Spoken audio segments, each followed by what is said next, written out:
Hello students. आज हम लोग कक्षा 10 का यूपी बोर्ड के लिए जो है पहला पाठ वास्तविक संख्याएं पढ़ेंगे। तो सबसे पहले आइए देखते हैं कि वास्तविक संख्याएं होती क्या हैं। तो वास्तविक संख्याएं देखिए क्या होती हैं।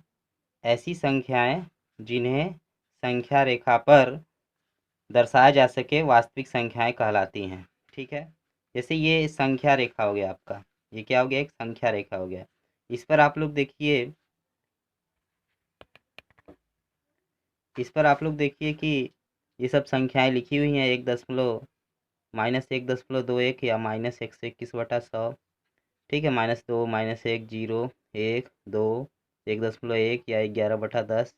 ये सभी क्या हैं, वास्तविक संख्याएं हैं। ठीक है, ये सभी क्या है, वास्तविक संख्याएं हैं। यह एक दूसरा परिभाषा है वास्तविक संख्या का। देखिए, एक दूसरा परिभाषा है वास्तविक संख्या का। ऐसी संख्याएं जिनका वर्ग करने पर धनात्मक संख्या प्राप्त हो वास्तविक संख्याएं कहलाती हैं। ठीक है, ऐसी संख्याएं जिनका वर्ग करने पर धनात्मक संख्या प्राप्त हो वास्तविक संख्याएं कहलाती हैं। जैसे देखिए, -1 का स्क्वायर कितना आएगा, 1। इसका मतलब क्या है, -1 आपका वास्तविक संख्या है। 2.1 का स्क्वायर बराबर कितना आएगा, 4.41, अर्थात 2.1 भी आपका वास्तविक संख्या है। √-1 का होल स्क्वायर, इसका वर्ग करने पर देखिए कितना आता है, -1। अंडर रूट को लिख सकते हैं घाते में 1/2, पूरे का पावर 2 हो गया। और इसको हल करेंगे तो आपका आ जाएगा क्या है, जो कि -1 आएगा। ठीक है, तो -1 आ गया, तो हमने वर्ग किया करनी में -1 का, कितना आ गया, -1। अतः हम लोग कह सकते हैं कि करनी में -1 जो है क्या है, वास्तविक संख्या नहीं है। उसी तरह करनी में -2.35 का होल स्क्वायर करें तो उसको हल करते गए, तो हल करते करते हम लोग देखें कि -2.35 आया, ये भी माइनस में आया। इसलिए हम लोग कह सकते हैं कि जो है कि करनी में -2.35 वास्तविक संख्या नहीं है। अर्थात करनी में -1, करनी में -2.35 वास्तविक संख्या नहीं है। साफ है कि वर्गमूल के अंदर धनात्मक संख्या होनी चाहिए, ये आपको पता रहना चाहिए। अर्थात करनी में 1 देखिए, 1 धनात्मक है, करनी में 2, 2 धनात्मक, करनी में 4 बराबर 2, 4 जो है धनात्मक है। ठीक है, दूसरा आगे हेडिंग पढ़ते हैं, परिमेय संख्याएं। हालांकि आप लोग ये सब चीज़ें छोटे क्लासों में भी 6, 7, 8, 9 में पढ़ चुके होंगे। परिमेय संख्या क्या होती है, वे वास्तविक संख्याएं जो p/q के रूप में हो परिमेय संख्या कहलाती हैं, जहां p q पूर्णांक है, p, q क्या है, पूर्णांक है, तथा q does not equal to 0, q का मान 0 नहीं होना चाहिए। p और q पूर्णांक, पूर्णांक आप लोग जानते हैं पूर्णांक क्या होता है। पूर्णांक देखिए इस रूप का होता है। अगर आपको dot dot dot -2 -3 -2 -3 -1 0 1 2 3 dot dot dot की जैसी वास्तविक संख्याएं दिखाई दें तो इन्हें हम लोग क्या कहते हैं, पूर्णांक कहते हैं। ठीक है, तो आगे बढ़ते हैं। परिमेय संख्याओं के अंतर्गत प्राकृत संख्याएं, पूर्ण संख्याएं, पूर्णांक, भाज्य संख्याएं, अभाज्य संख्याएं आदि आते हैं। तो परिमेय संख्याएं जो है कि उसी का भाग है, वास्तविक संख्या का ही भाग है।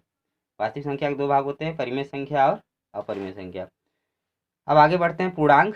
पूर्णांक हम लोग ने बताया कि -2 -3 -2 -1 0 1 2 3 डॉट डॉट डॉट के जैसी वास्तविक संख्याएं क्या है, परिमेय पूर्णांक। परिमेय संख्याएं जो होती हैं इन्हें हम लोग परिमेय संख्या भी कह सकते हैं।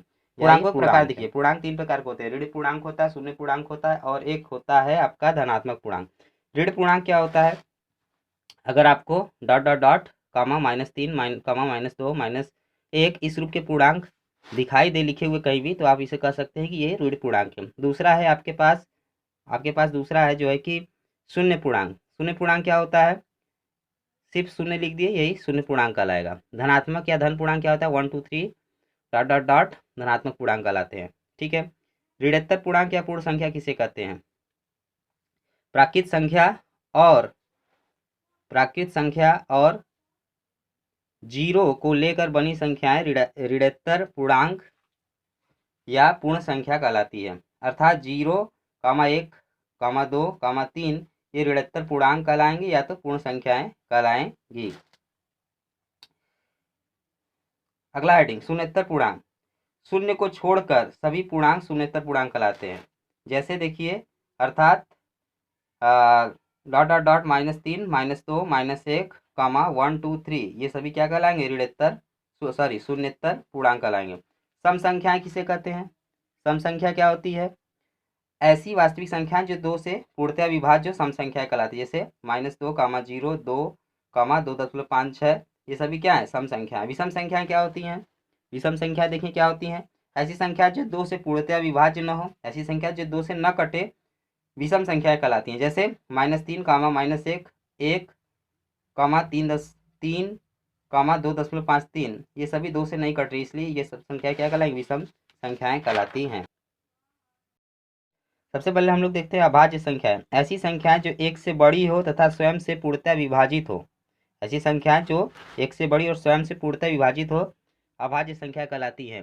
जैसे देखिए 2, 3, 5, 7, 11, 13, 17 ये सभी संख्याएं जो है कि अपने से विभाजित होंगी और 1 से बड़ी है। भाज्य संख्याएं क्या होती हैं?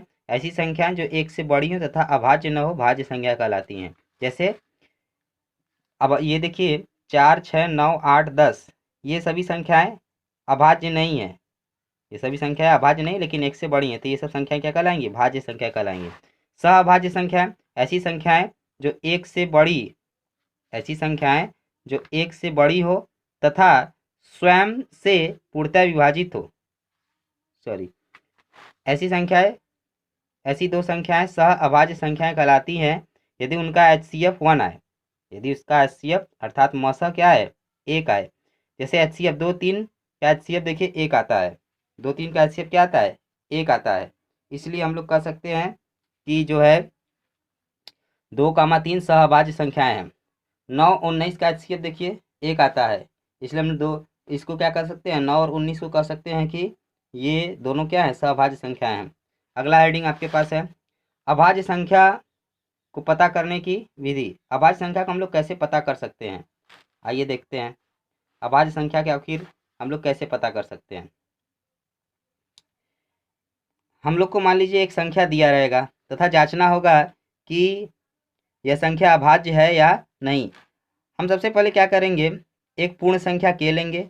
इस प्रकार के लेते हैं कि वह अंडर रूट अर्थात कर्ण में x से लगभग थोड़ा सा बड़ा हो। लगभग मीन्स थोड़ा सा बड़ा हो, ज़्यादा बड़ा ना हो, जैसे 2, 3 का अंतर हो। फिर दूसरा नियम, दूसरा स्टेप कैसे चलेंगे? संख्या k से छोटे सभी अभाज्य संख्या लेंगे। अर्थात जो हमने पूर्ण संख्या लिया है उससे सभी छोटे क्या लेंगे? अभाज्य संख्या लेंगे। जैसे हमने 5 लिया तो उससे छोटे जितने भी अभाज्य संख्या उसको लेंगे। तीसरा स्टेप क्या है? यदि इन सभी अभाज्यों में से कोई भी x को पूर्णतः विभाजित न करे, अर्थात k से छोटे हमने जितने भी अभाज्य लिए हैं इनमें से कोई भी अभाज्य संख्या जो है कि x को पूर्णतः विभाजित नहीं करे, तो हम लोग कह सकते हैं कि जो हमने जो संख्या लिया था x वो क्या है? अभाज्य संख्या है। फिर अब दूसरा कंडीशन क्या होता है तीसरे वाले स्टेप में? यदि x में कोई भी अभाज्य पूर्णतः विभाज्य करे, यदि x को हम लोग k से छोटे जितने भी पूर्ण संख्या लिए हैं उनमें से कोई भी पूर्ण संख्या अगर x को पूरी तरह विभाज्य कर दे तो हम लोग कह सकते हैं कि x अभाज्य नहीं है। ऊपर वाले में अभाज्य होगा, नीचे वाले में अभाज्य नहीं होगा। जैसे हम लोग एक एग्जाम्पल लेते हैं, x से जब हमने 221 ले लेते हैं, ठीक है, x यहाँ पे 221 ले लिए, अर्थात 15 जो है 15 क्या है? कर्ण में 221 से जस्ट बड़ा है। हम लोग देखते हैं कि 15 का स्क्वायर कितना होता है? 225 होता है। 225 ठीक है। 15 किसका है? वर्गमूल 225 का, ठीक है। और कर्ण में 221 जो है इसका वर्गमूल जब भी होगा 15 से छोटा ही होगा। तो देखिए कर्ण में 221 से क्या होगा? थोड़ा सा बड़ा होगा। लगभग में आया कि नहीं? 15 से नीचे के सभी अभाज्य संख्या कौन कौन होंगे? 15 से सभी नीचे सभी अभाज्य संख्या देखिए 2 होगा, 3 होगा, 5 होगा, 7 होगा, 11 होगा, 13 होगा। अब देखते हैं कि 2, 3, 5, 7, 11 और 13 इनमें से 13 221 को पूरी तरह विभाज्य करता है। पढ़ा पढ़ लीजिए आप लोग। 13 जो है 13 से भाग देंगे 221 में पूरी तरह कट जाएगा, ठीक है। तो हम लोग कह सकते हैं 221 क्या है? अभाज्य संख्या नहीं है। अब आप लोग अपने से करिए। ये 3 क्वेश्चन है, 1001 है, 3021 है और यहाँ पर आपका है 179 है। अगला हेडिंग अपरिमेय संख्याएं। ऐसी संख्या जिन्हें p बटा q के रूप में न लिखा जा सके अपरिमेय संख्या कहलाती हैं, जहाँ p, q पूर्णांक है तथा q का मान 0 के बराबर नहीं है। या ऐसी वास्तविक संख्याएं परिमेय न हो, ऐसी वास्तविक संख्याएं जो परिमेय न हो अपरिमेय संख्या कहलाती हैं। दूसरा परिभाषा है जैसे कर्णी में 2, कर्णी में 5, ये सभी क्या है? अपरिमेय संख्या है। अब देखिए टिप्पणी, टिप्पणी में कुछ इंपॉर्टेंट बातों को लिखा जाता है, उसी को कहते हैं टिप्पणी। जैसे पहला है ऐसी प्राकृत संख्या जिनका वर्गमूल, ऐसी प्राकृत संख्या, हम लोग ऐसी प्राकृत संख्या कोई भी ले सकते हैं, ऐसी प्राकृत संख्या जिनका वर्गमूल, ऐसी प्राकृत संख्या जिनका वर्गमूल, घनमूल, चतुर्थमूल निकाला जा सके परिमेय संख्या कहलाती है।